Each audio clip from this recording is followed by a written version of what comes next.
You first must be a connected member of the team so that the team trusts you. Then you step out and you start working to be having influence and being a leader in the team. Hey, Superfans, Freddy D here. In this episode 193, we're joined by David Graddy, and we're tackling a challenge so many service-based business owners face. Frontline managers who are technically strong but struggling to lead in the trenches. When leadership breaks down at the team level, performance stalls, morale dips, and customer experience suffers. David brings over 40 years of experience in aerospace finance, systems, and IT, serving as a subject matter expert in earned value management after starting his career in retail management. Now a certified John Maxwell speaker, coach, and trainer, and the author of Leading in the Trenches, he equips leaders with practical, battle-tested tools to build trust, clarity, and accountability. If you want stronger teams and better results, this conversation shows you how to lead where it matters most. Welcome, David, to the Business Superfans Advantage podcast. Good conversation that we had before we started recording. You're from Wichita, Kansas. I'm from Scottsdale/Cave Creek, Arizona. Welcome to the show. Thank you very much. I appreciate you having me. Yeah, so we sort of have a similar background. We both started off indirectly in engineering one way or another, and we both got involved with technology. And then now you've written a book called Leading in the Trenches. And let's go back to what's the backstory. We'll get to how the book came about, but what's your backstory? My backstory is coming up in the retail business first. 16 years old, needed a job to put gas in my car. So I started in retail, and that was the first of it as a stockman, walking in as just sweeping floors, emptying trash cans, and doing that kind of work. And I found that I really didn't want to do that very long. So the next step in that was to get out on the sales floor, which I was able to do. And then the next step is a leadership step, which was become a department manager in sporting goods and automotive in this little store that I was working in. And so that kind of whetted my appetite for being in charge and not being the lead dog to a certain degree. And I also play music, and so I always like to be first chair in whatever I was playing. They always get the better parts. I didn't care to be second chair much, and even though can do that and have done that in my past. You have to be a good follower to be a good leader, I think.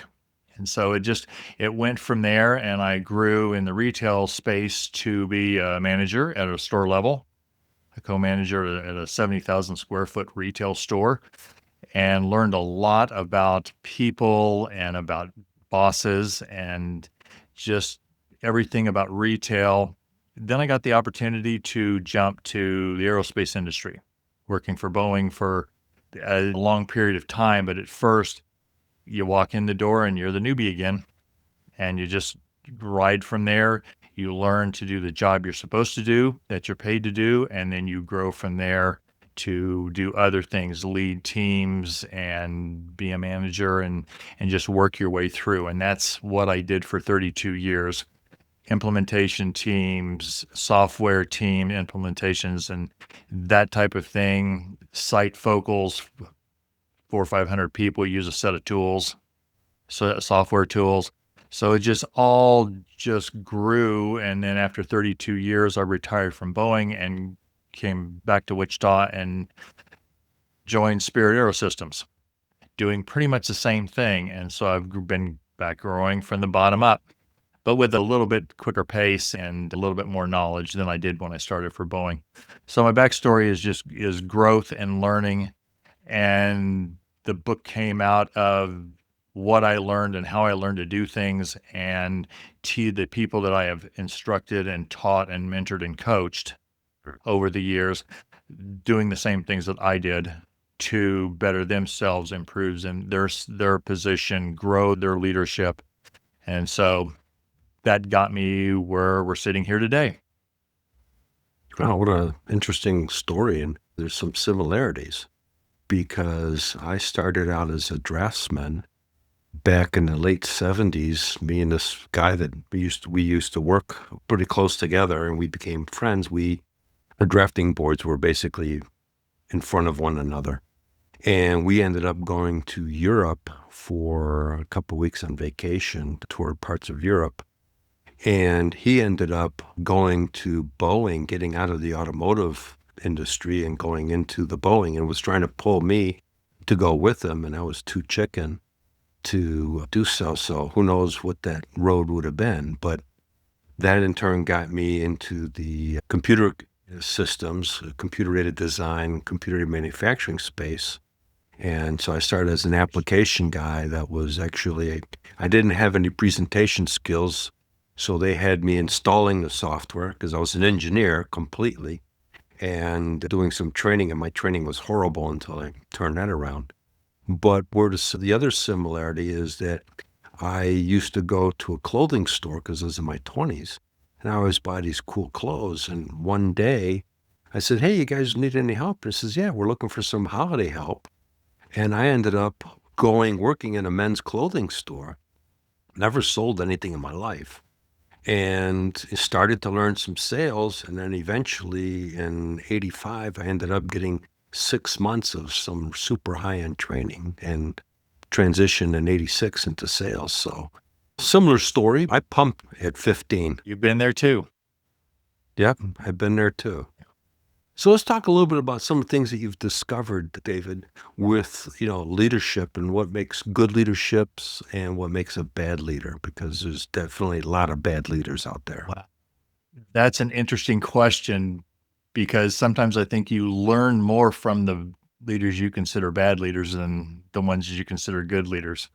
And you can tell what a person thinks is important in their leaders by what they're complaining about when they're complaining about their leader, whether it be they don't communicate to me any or they're never around. And I think the first thing that is important in leadership is building trust, showing integrity. That's the most crucial thing because that's the foundation to everything in leadership. If you don't have the trust of your team and the people you work with and lead, you're just a positional leader. You can't go much further than that.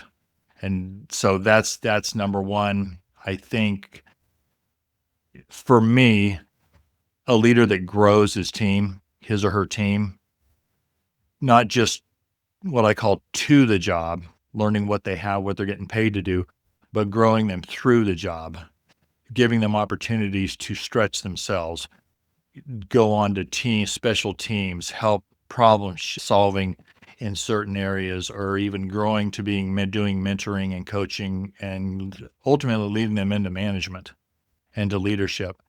That's a crucial piece that I think everybody wants to be given an opportunity. And I think a leader that does that will bring people along and they'll follow that leader more. And then if just go do your job, we'll teach you how to do that. And you need those people on the team. Don't get me wrong. You need those people because someone's got to pump out the results and the deliverables. But to grow people that's one. The second thing. And third, I think communication. You want to lose a team, don't communicate. Don't be around to give information, answer questions. Those three things are just crucial to being a good leader. And you can lose a team really quick on all three of them. Oh, absolutely 100% correct. And I think the other thing that businesses make a mistake sometimes is they'll take one of their key people and put them into a leadership role, and they're not trained to be a leader. And this is okay. Now, tomorrow we're promoting you. Congratulations. Yippee. You're now the department head, and you got no clue what to do. And you start directing people, and you do exactly what you said you shouldn't be doing. And that is now you're not empowering people. You're out of your comfort zone. And so you think you need to be giving orders, and that usually backfires very quickly. Yeah, what I've seen is in that situation is most of those type of leaders will revert back to what they did when they were that top-notch go-to person, and that is they do the job. They'll micromanage, they won't delegate as much, and they'll be more controlling because that's what they've done. And Right. and I'm a believer in learning leadership as you come up. And there's some things you Right. can't learn till you get the position. But if you can learn anything coming up that will help you communications, how to plan and prioritize, building relationships, all of those type of things, if you can learn that, it gets you ahead of the game when you do walk in to that type of situation. It's a major thing to step into that and not have, and like you said, so many companies just put you there and say go, Yeah. and they don't And give I any think it's a training. and I think it's a mistake that they make because the small investment that they would make to train that person. A couple days, I went to Dale Carnegie leadership and management training years ago, and it was a 3-day weekend, Friday, Saturday, Sunday. I flew down to Atlanta for it, but it completely changed my perspective on how to lead a team and learn how to empower people and let them basically come up with the ideas and everything else and get myself out of the way. I'm more of a facilitator and a conduit between them and the executive management team. That's how I saw myself. And that's how I grew teams because I was the backstop in both directions. Well, when you step into your first level management position, you're dealing with results. You have your results that you have to put out to whoever, but you also are responsible for the results of your team and what they have to put out. So you kind of get sunk into that work job process, and you lose track of the people side of it. And it doesn't cost anything when they're on your team to do a book club with there's enough books, or do a video, a 5-minute video off of YouTube just to demonstrate a leadership principle. You can do things that are free and cheap and easy and effective that just benefit you and the team as a whole. And it's frustrating to me because I've seen too many just not do that kind of stuff. I'm a firm believer in growing before you get there. If you like sports analogies, think of Michael Jordan. He didn't just walk on the floor first time in the Chicago Bulls and do what he did. He started when he was a kid and even got cut from his middle school basketball team Sure. before he finally, said, I'm going to prove these guys wrong. And so he learned everything ahead of time. I play saxophone and have since I was a kid, still play. And I still practice today, even today, when we get a new piece of music or we're getting ready for a big concert or something. So you're constantly, I learned how to play all the way through my life. So you're constantly learning. Leadership is a journey, not a destination. You may have a goal to get to a certain point, but once you do, everything changes and you're going to end up having to grow again. Yeah. Always be learning. Always be learning something new. I mean, go back to we didn't know COVID was coming, and when it hit, look out. The change it made in how everyone had to think about business. Now you're dealing with generations in the workforce. I'm part of the baby Hmm. boomers.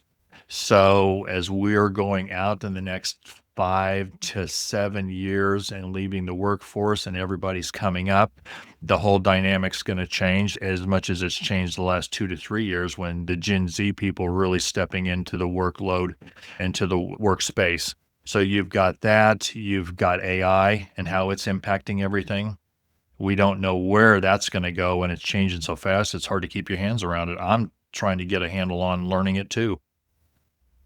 I do. Yeah, I'm going to go back. I want to circle back a bit about what you're talking about with the team and the leadership.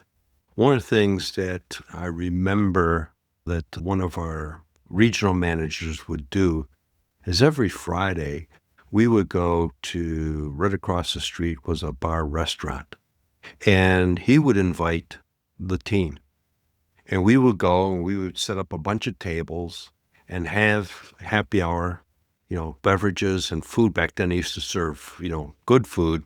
That'd be your dinner really back in the day. And we would hang out and just have fun. And that built a camaraderie amongst the team. We ended up going camping together. We would go boating together. We would go Chicago Cubs games together. We were like family in a sense. We would play poker together. And but whenever we needed to suit up and get ready for either a technical presentation or I would be traveling to some state for a week doing install and training, when we come back, everybody would be doing whatever they need to do. We still got together on a Friday when everybody flew back in or whatever and got together and built that bond. And I think that bond is what I call creates super fans of the management team because we would do anything for our guy because of the way he treated us. You don't see a lot of that, as much of that camaraderie in the team world that I've seen. Everyone's a team. We have all hands meetings and different things like that, but you don't see that kind of camaraderie. It may be just how old I am and how I do things and how the younger and everyone in between, it's kind of fallen by the wayside. You'll have every once in a while, they'll do a team building thing where the group will get together and go play miniature golf or go wherever and do something. We did disc golf a while back, which I'm horrible at. So it was entertaining. So yeah, building a team has totally changed over the last 20, 25 years because we were a lot like you were talking about when I first started with Boeing. We would go out, we'd play basketball at the rec center once a week and that type of thing. So it was an interesting lot more togetherness. I guess it would be the best way for me to say it. And you don't get that when you're at work. Yeah, you're a team, but you don't get the camaraderie, at least not that I've seen. Yeah, we used to go out to lunch together, try out different places, and it was just fun. I'm still friends with some of these people 45 years later. So the dynamics, you're right, have changed significantly.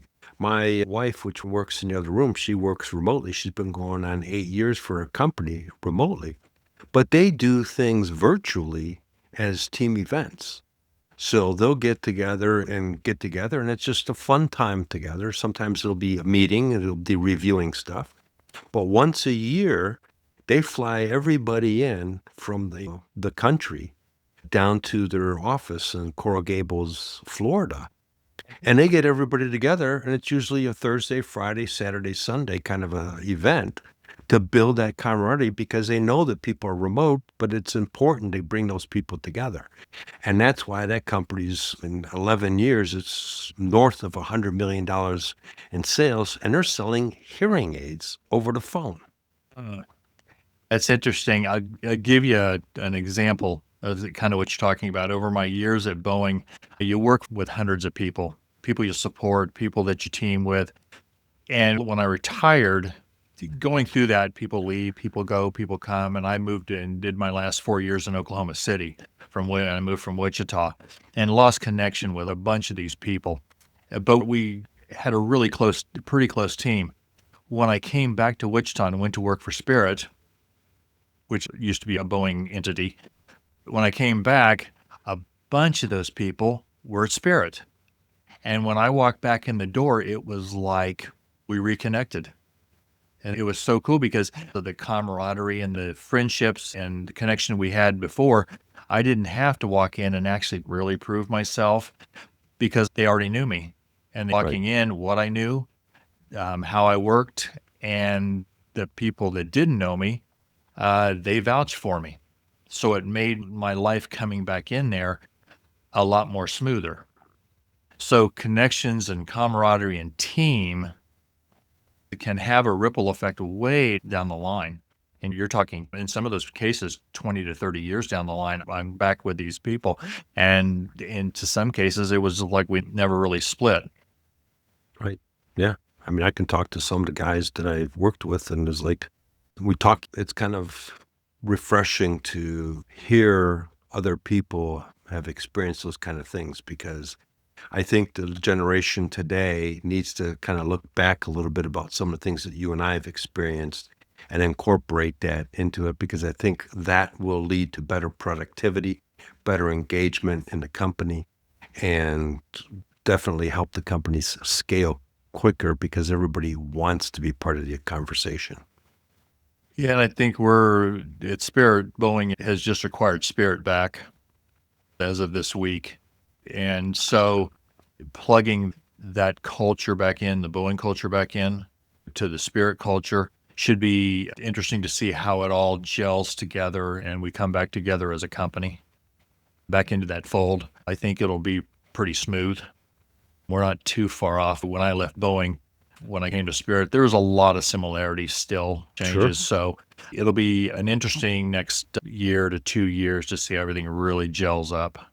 So let's go into how you worked with the team, and you may have stepped into a role where the team was and you took that team and spun it around and got them to really level up their deliverables, I'll put it that way, and to where I would say they became super fans of your leadership, and you've transformed them in the department. Oh, wow. Thinking about that, I will go back to when I moved from Wichita to Oklahoma City. They were just standing up that site and they had a small group of analysts. And so when they shut Boeing down here and I moved to Oklahoma City, I walked in and being the tools subject matter expert for earned value management processes, I had to teach those people, that small group, what the tools did, what the processes were, how it all fit together, and how they use that to deliver the product to the customer. Over the next 4 years, that grew from one group to 5 teams. And I trained all those people, and I did a couple of things to try to level that up and get them up and running. And part of it had to do with the instruction I gave them for the software, because they had to know how to use it and what to look for when they were looking at the numbers and what it produced. As I was doing that, I would also mentor the new ones. And they didn't know I was doing this, but I would go to each of the 5 groups. I'd find some reason to go to their team area at least once a week. And I would walk in, and as I was talking to them, hey, what's going on, guys? You got any problems? I would purposely stop at the newer people and ask them, you having any struggles? Are there any areas you want to ask some questions on? I would try to mentor them on the pass by, and I would do that every week for 3 or 4 months just to make sure they were coming up and they were learning and they were hitting something. I made sure they were going through 3 or 4 cycles. So if something hit or landed that was an error or a problem or something they were struggling with, I could help them with.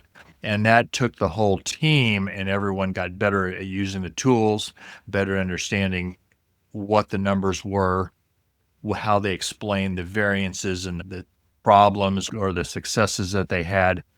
And it just exponentially over the 4 years to where everyone was rocking and rolling along. And I didn't have to teach as much, because when you say super fans, I went down one row one day and I can't think of the guy's name, but he was new and he had just gone through the training, and he stopped me and he said, what you trained makes it so easy to do the job. Because I gave him the instructions, I gave him the tips that I'd always gave him tips. Hey, look for this. Hey, you need to watch out for this. Be aware of this. And he said, it just makes the job that much easier, the way you trained and what you did. So I thought, in the way you put it, super fan. Yep. And I was That's a super fan. glad I could do that for that group. And I had a pretty tight relationship with all those analysts and everything. And when I retired, there were a lot of those guys still there in my retirement.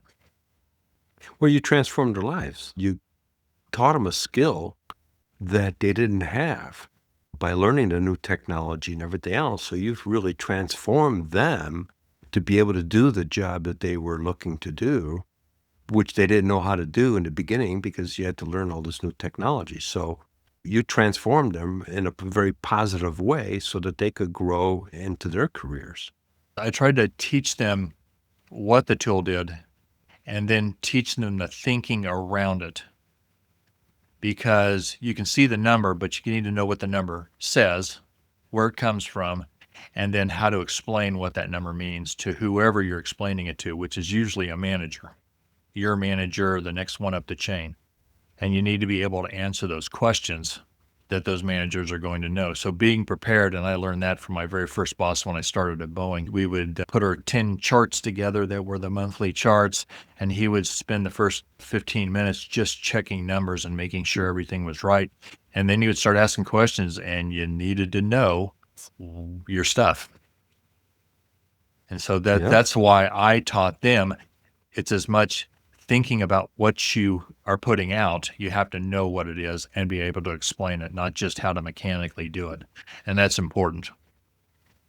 Sure. I'll share kind of a funny story. As I mentioned earlier, I started as an application guy, and I didn't have presentation skills because I used to be an engineer. Well, we got taught to use the software, and then I got sent to go install the software and teach people how to use a CAD system, which was teaching people going from 2D. People would think in 3D, but draw their drawings in 2D drafting. Well, now I was going, okay, David, you can think in 3D and skip this 2D step, and you can go right into the computer and design in 3D. And I had to get people their mindsets around it. And I'd have the manual, and I'd be like, I remember distinctly, I won't mention the company name, but it'd be like you and I sitting together, and I have the manual. It says, okay, you need to go to this command string over here on this page and all this stuff. It was absolutely horrible. But you didn't know any better because you were just learning. But I was a paragraph ahead, and to teach you how it was absolutely the worst training I could have done. I got sent to a second company, and this time I was doing it in front of a group. And the end of that day, I've shared the story many times in the show, that manager called me over and said that was the worst effing training he's ever seen in his entire life. And he basically said, I'll give you till tomorrow to figure it out. Otherwise, I'm going to call your boss and have your effing stupid effing rear end. I mean, it's burned into my brain, fired. And I slept well that night. And I came up with engagement training back in 81, where I would turn around and put stuff on the marker board, and it says, okay, David, this is the command string to create a box. Do you agree with that? No, I think that looks right. Mike, do you agree with David? Well, no, it's missing a syntax. Steve, do you agree with Mike that's missing a syntax? So I got everybody into the conversation. And where I'm going with this is later on, it completely changed the whole dynamics of the training. And then later on, college had bought our system, and I was one of the best known installers and trainers in the Midwest because of that large company. And the little company I'm talking about is Eaton Corporation, the one that told me I was going to get fired. And at the college, I came up with a method, which was really because I was out hanging out on Friday nights, and I had Saturday morning training from 8 to 12 because I had the preferred hours. We had 8 to 12 and from 1 to 4. And since I was the senior guy, I got to pick. But I'd be out playing at the clubs Friday night. So I came up with a clever idea, and I turned around and says, all right, everybody, from 8 to 9, you cannot ask me any questions. You have to either go to the manuals or amongst yourselves and figure out the exercise that I put up here to design this gizmo.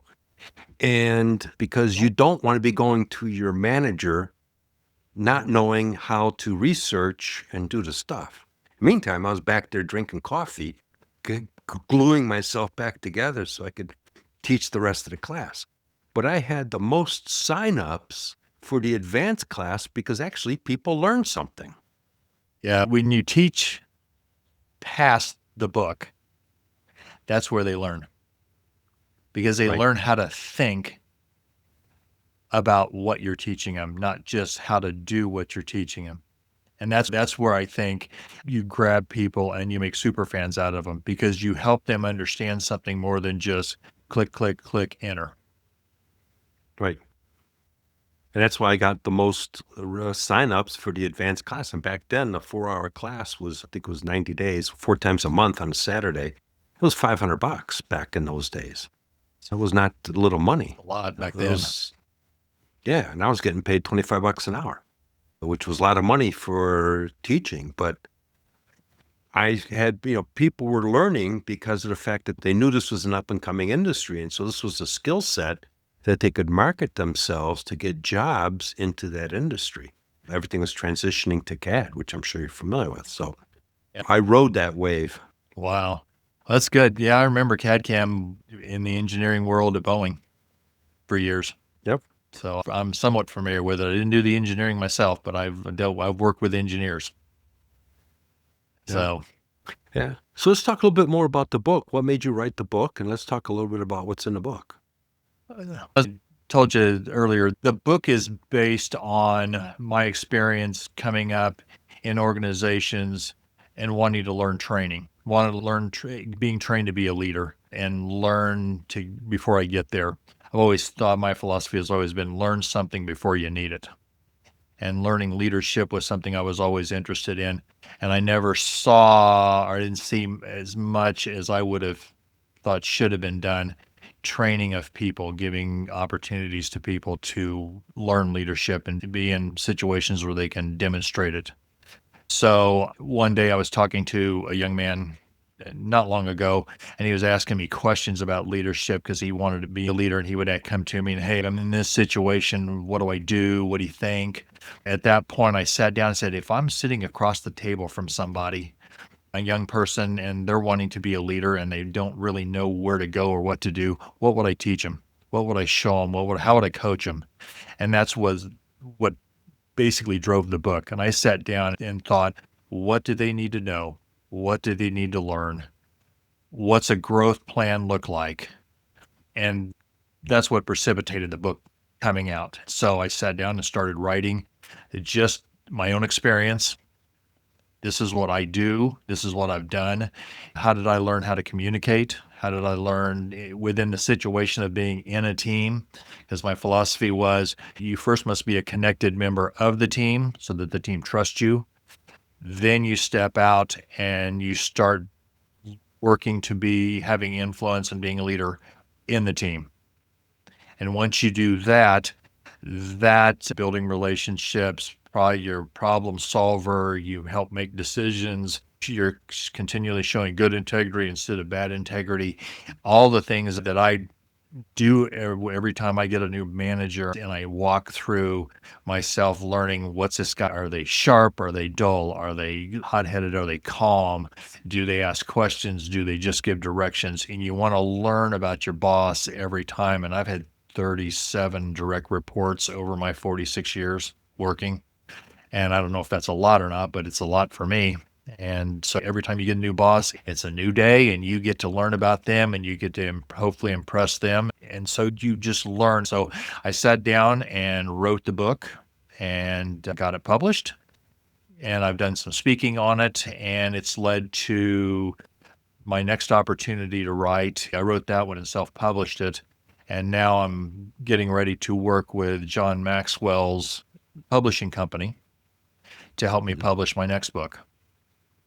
Wow. And that's a really big deal. I'm working with three members of his writing team, and he has a publishing arm of his overall company that he started 2-3 years ago. I'm working with them, and they're going to help me publish my next book, which should be really exciting to see how that comes out. That book's going to be, I've made this decision to step into that first level management position or leadership position.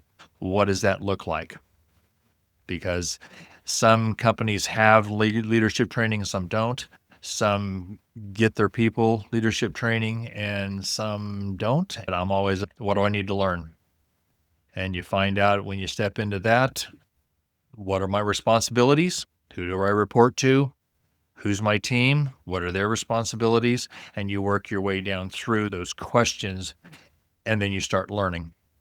And if you have the communication, if you have the decision making, if you have all those things behind you already, it makes you ahead of the game when you get to that first step, because you already are communicating to people. You're already problem solving, and you know how to problem solve, and you can teach it. You just want to make sure you teach it so that they do it. Because delegation is one of the things they don't teach you when you're in the trenches doing the work. Absolutely right. You get caught up and you end up doing a lot of the stuff yourself instead of delegating. And when you delegate, you are basically maximizing the productivity of everybody. Yeah. Be- And I'm a believer in you delegate to help somebody grow. That's your Right. intent. You can delegate just to get rid of something off your plate, but that doesn't really serve an effective purpose. You have to delegate with intent. And the intent is to help somebody grow. They have a growth plan that says, I want to do A, B, C, and this fits into B. Then delegate that. Make sure everybody knows that they're responsible for that, and then let them go, but you always help them. So delegation is one of those things that's kind of funny to sometimes it works and sometimes it doesn't. It just depends on the leader. Yeah. But the other thing I want to emphasize that sometimes when you delegate, you also need to empower because they may come up with a better approach than you could have thought of. And if you didn't empower them and basically allow them to be creative, you may never have gotten that great idea. There's a book called Unreasonable Hospitality. I'm sure you've read it and heard about it. Heard the writer speak. Yeah, I live in Madison Park here at the restaurant, and they took a staff member and put him in charge of the fine crafted beers because they found out that this person loved craft beer, empowered them, and they completely leveled up themselves because of the fact that they were empowered. Uh, it's effective if you use the strengths of your team to make yourself better. And if you're a good leader, you know the strengths of the people on your team. That's why you're delegating that way. That's why you're offering opportunities to get outside of that, what you do, and get them into something that they can effectively do. Hey, John, over here, you have a skill that would be great on this team we're doing for 3 months over here. Can you go over here and do that? And you do that to help the team, but you also do that, see what John can do. If John does that really well, I wonder if he could actually lead a team next time and if he would Mhm. be interested, because a lot of people will not even think about, can I be a leader? But if you as a leader go to him and say, hey, I've got an idea here. I've got an opportunity for you. Would you lead this team? Well, I don't know. I just don't know if I can do that. And you tell them, I know you may be apprehensive, but I know you can do it. And what you don't know, I can help you with, and see what they can do. It's the only way you really know if the person has the moxie to step into a role like that or step into a role of a leader is to give them a chance and let them show themselves. Because if you plug them into the leadership spot and it doesn't go well, that looks bad for a lot of reasons, but it looks bad for the person because they may not have wanted to be there anyway. And Right. and so you find out those things ahead. My dad, they wanted him to be a manager. He bucked rivets, as he said, for years at Boeing here in Wichita. He worked for 35 years building planes. He taught the new people coming in to build doors and stuff for all the different planes. And they wanted him to be a manager, and he stepped into it, and he figured out really quick, this is not for me. And he asked him to be pulled out and go back to what he was doing because that was not his personality. Right. So finding if you can do that is, I think, really important. It's a good leader because they're testing and they're seeing who can do it. A good leader always is looking for the next leader, a good leader to step in Yeah. To replace themselves sometimes. if they're willing to do that. Yeah. I mean, that's where you get a great leader is that they look to replace themselves because they may be going into another role with the company. And so they want to pull somebody up. Yeah, one of the bosses I had was always talking, she's trying to work herself out of that job because there's always the next job up. And so Sure. that's what she was trying to grow to. So she was always trying to find the person to pick up. I was one of those people in her succession plan until she retired. Yeah. There you go. Dave, it's been a great conversation as we come to the end here. How can people find you? Then go to davidgraddy.com, DAVIDGRADDY.com. That's my website where they can pick up my 7 practical actions to lead where you are before you have the title. A nice little leadership guide to get you a quick start. They can also pick up my book, and I'll hold it up here. Promo time. Leading in the Trenches. A strategic guide to becoming the leader you want to be and your team needs. You can get that at Barnes & Noble, Amazon, all the places you get ebooks. And if you have a question, a comment, you want to ask me something about leadership or leadership development, you can just send me an email at lead@davidgraddy.com, and then you can get me on LinkedIn. All right. We'll make sure that's in the show notes. Great conversation. I'll contact you back when my next book comes out. That'd be great. Love to have you on the show down the road. We can step it up to the next level of being a first level manager. Sure. Well, thank you so much for your time, and we'll go from there. Thank you very much. Have a great day. You as well. What a powerful reminder from David in this conversation. As he shared, leadership isn't about titles. It's about preparation, trust, and growth long before you ever step into that role. From sweeping floors in retail to leading aerospace teams, David's message is clear. Learn before you need it, delegate with intent, and build people, not just processes. For service-based business owners, that insight is gold. Too many founders promote their top performer into leadership without equipping them to lead. And what happens? Micromanagement, bottlenecks, burnout. But when you grow people intentionally, when you mentor, empower, and delegate to develop, you don't just build teams, you build momentum. That's how you create buy-in. That's how you create ownership. And that's how you create superfans inside your own organization. And that's exactly why leadership conversations matter, because predictable growth doesn't happen by accident. It happens when you decide to lead differently. If you enjoyed today's conversation, make sure to hit subscribe so you don't miss future episodes. If this conversation got you thinking about where your business could be, not just this year, but 3 years from now, don't let it stop here. Too many service-based founders get stuck in feast or famine revenue, marketing that doesn't convert, and teams that depend on them for every decision. You don't have to build it alone. Join the Entrepreneur Prosperity Hub on School. It's free to join, and it's where I mentor founders who want predictable growth, stronger teams, smarter AI-driven systems, and a business that actually scales.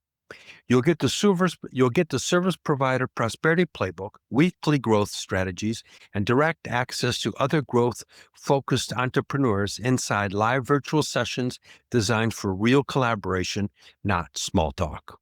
Go to school.com/eProsperityHub and step into a smarter way to grow. Thanks for tuning in today. I'm grateful you're part of the Business Superfans movement. Every listen and every action brings you closer to creating your own superfans. Be sure to subscribe to the show as we've got another great guest coming up, and I'll speak to you in the next episode. Remember, one action, one stakeholder, one superfan closer to lasting prosperity. We hope you took away some useful knowledge from today's episode of the Business Superfans podcast. Join us on the next episode as we continue guiding you on your journey to achieve flourishing success in business.